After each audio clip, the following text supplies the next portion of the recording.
Hey everybody, I just received my long back-ordered Caldigit TS4 Thunderbolt 4 dock. So this should replace my TS3.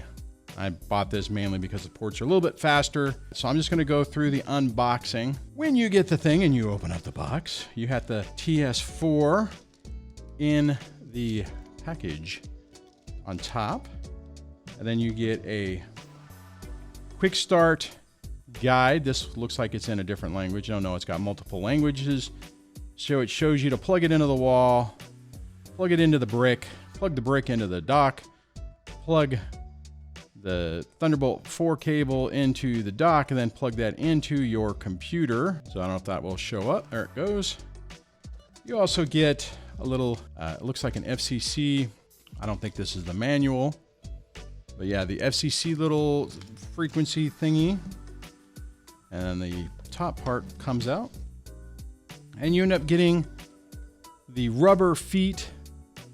So if you, let's see if this will work. If you put it in horizontally, there it goes.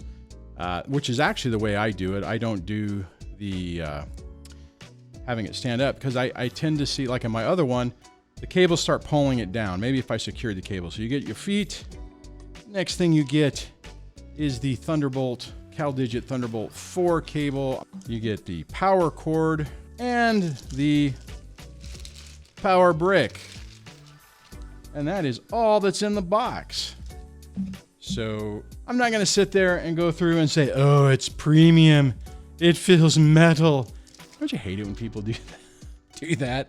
I say, oh, this power cord, it comes with a plastic thing. It's so premium. I mean, I know I'm making fun of some of my other, some of the YouTube channels, but some of the stuff they say, it just doesn't make sense. Anyways, that's the unboxing of the Caldigit TS4. You got multiple ports on it. It's got more ports than the TS3.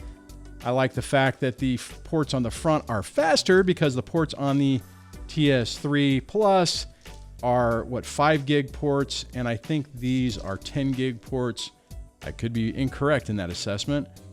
And this has an extra Thunderbolt pass-through cable on it. So hopefully this will not be a mistake.